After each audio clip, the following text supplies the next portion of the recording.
Hello students, कैसे हैं आप। स्वागत है आप सबका एक बार फिर एक नए सेशन में जो कि स्पॉन्सर्ड है हरदा डिग्री कॉलेज के द्वारा। और इस पूरे सेशन में, पूरी सीरीज में हम लोग बोर्ड एग्जाम्स के लिए इंग्लिश को डिस्कस कर रहे हैं और कई टॉपिक्स जो इंपॉर्टेंट है एग्जाम में अक्सर पूछे जाते हैं उनको पढ़ भी रहे हैं। ये बताते हुए मुझे बड़ी खुशी हो रही है कि ये वीडियो हरदा के साथ साथ सारे आसपास के ज़िलों में भी या आसपास के स्कूल्स के स्टूडेंट्स के बीच भी शेयर किए जा रहे हैं, जो कि पूर्णतः निःशुल्क है। एक और बात बता दूं कि ये कॉम्पिटिटिव एग्जाम की जो इंग्लिश है हम लोग जो पढ़ते हैं उसमें से कुछ भाग बोर्ड एग्जाम में पूछा जाता है, वो हम आपको डिस्कस कर रहे हैं। ये चीज़ें डिटेल में हरदा डिग्री कॉलेज के द्वारा जो नियमित कोर्स संचालित किए जाते हैं उनके साथ आपको बताते हुए बड़ी प्रसन्नता है मुझे कि कॉम्पिटिटिव एग्जाम्स के सारे सब्जेक्ट्स की तैयारी हमारे यहाँ पर कराई जाती है पूर्णतः निःशुल्क। ठीक है, तो एक जानकारी आपके लिए हो गई। अब हम कंजंक्शन सीरीज को पढ़ रहे थे, हमने देखा था कंजंक्शन वे शब्द होते हैं जो दो शब्दों, वाक्यों या शब्द समूहों को आपस में जोड़ते हैं, मतलब लिंकिंग वर्ड्स या कनेक्टर भी कह सकता हूँ। उसी सीरीज में मैंने कल एक वीडियो बनाया था, आई होप आप सब ने देखा होगा। साथ में एक बात और थी कि मैंने आखिरी में आपको एक क्वेश्चन दिया था। क्वेश्चन ये था, शी लाइक्स कॉफ़ी और शी लाइक्स टी। एग्जाम में ऐसे क्वेश्चन आते हैं दोस्तों, उन बोलते हैं combine the sentences using and. ठीक है, अब करना क्या है, देखिए कई लोगों ने मुझे आंसर भी दिया है। सी लाइक्स लिखा हमने, सी लाइक्स कॉमन है, जो कॉमन है उसमें से एक ही बार लिखेंगे हम। सी लाइक्स किया जाएगा यहाँ पर आपका कॉफ़ी एंड टी। जिन भी लोगों ने मुझे आंसर भेजे थे उन लोगों का बहुत बहुत धन्यवाद। उन्होंने सबने ट्राई किया और ऑलमोस्ट सभी ने सही किया है।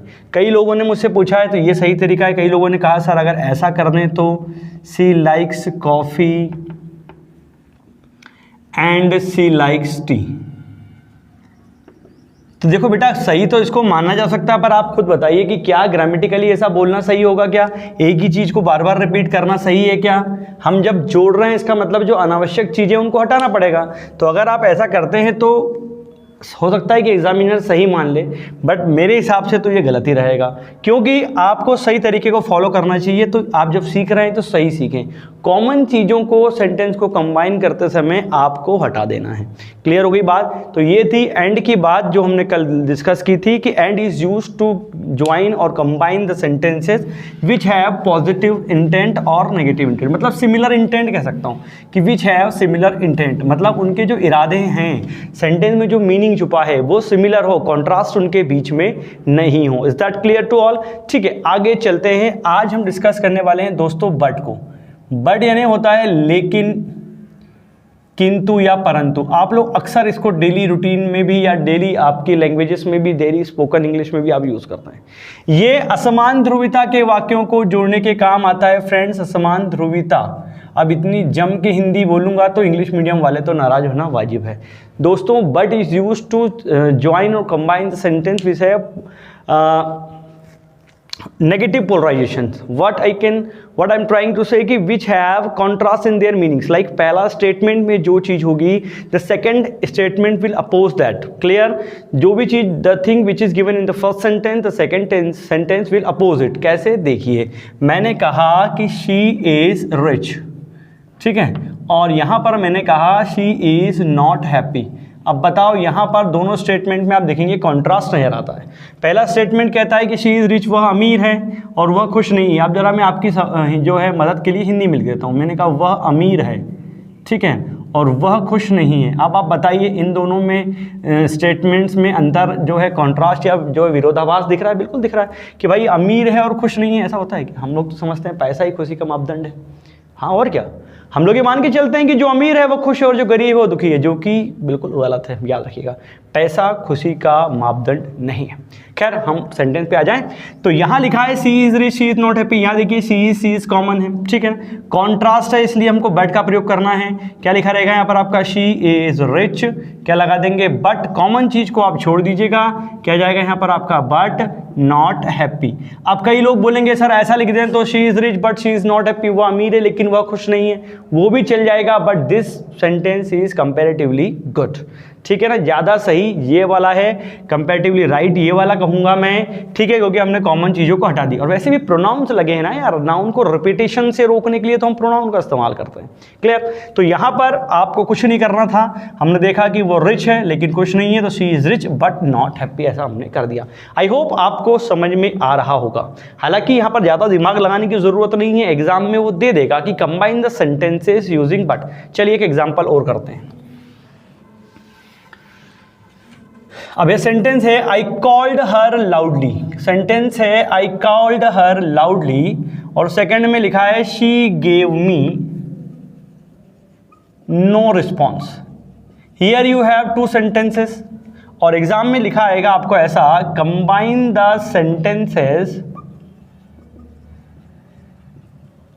Using but. ठीक है दोस्तों, ये सेंटेंस आपको इस प्रकार से आएगा। अब एग्जाम में जैसा आता है वैसे एज इट इज बता रहा हूँ। क्लियर? ध्यान रखिए।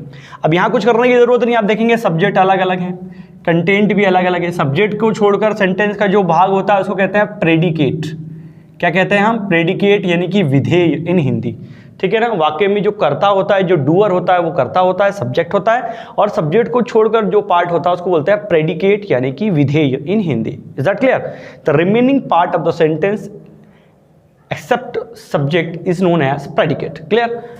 ठीक, अब यहाँ पे चलते हैं आगे, देखें क्या बात हो रही है। कुछ नहीं करना है, आपको जोड़ना है बट से। ठीक है, कॉन्ट्रास्ट है भाई, आई कॉल्ड हर लाउडली, जोर से पुकारा, she give me know response, कोई रिस्पॉन्स ही नहीं दिया, पता नहीं क्या कर रही थी। चलो आगे चल के देखते हैं क्या कर रही थी भाई। क्या है? आई कॉल्ड हर लाउडली, कुछ करने की जरूरत नहीं है क्योंकि सेंटेंस का सब्जेक्ट अलग है। दोनों सेंटेंस के बीच में बट को ऐड करना है बस। बट शी गेव मी, क्या जाएगा? No response. क्लियर हो गई बात आपको कि यहां पर दोनों सेंटेंस के सब्जेक्ट दोस्तों अलग अलग थे, इसलिए मैंने यहां पर क्या किया, कोई भी जो है एडिशनल चीज लगाई नहीं और हटाई नहीं, मैंने दोनों के बीच में बस बट लगा दिया है। कितना सरल है, मजेदार है ना? तो ये सारी चीज़ और बहुत सारी चीज़ें अगर आप डिटेल में पढ़ना चाहते हैं तो उसके लिए आपको कॉम्पिटिटिव इंग्लिश पढ़ना पड़ेगा, जो कि हरदा डिग्री कॉलेज द्वारा निःशुल्क यहाँ के स्टूडेंट्स को प्रोवाइड की जाती है।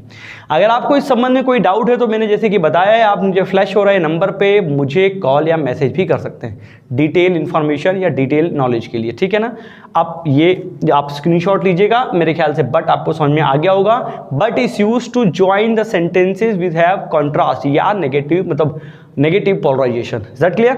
अब मैं रब कर रहा हूं, आगे हम चल रहे हैं। अब बट के साथ अब मैं आपको दे रहा हूं एक होमवर्क। ठीक है? अब एक क्वेश्चन है जो कि ऐड करना है, इसको ज्वाइन करना है आपके लिए, कल आप करके लाएंगे।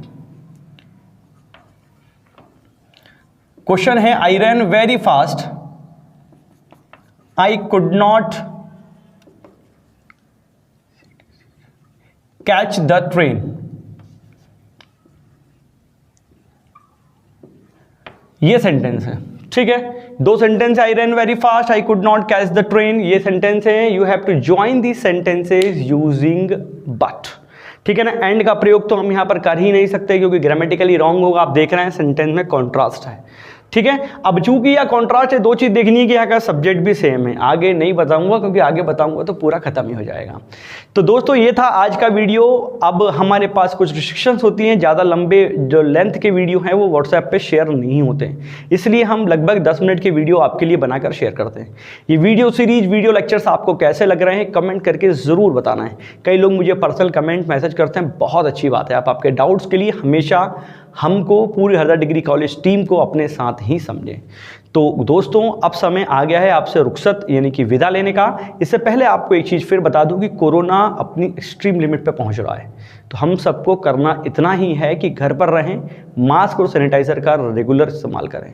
ठीक है, और जो बड़े हैं वैक्सीनेशन के लिए प्रोत्साहित करें, और शायद 1 मई से 18 वर्ष के ऊपर के लोगों को भी वैक्सीनेशन होगा। तो आप सब बढ़ चढ़ कर उसमें हिस्सा रहें, घर पर रहें, सुरक्षित रहें। जय हिंद।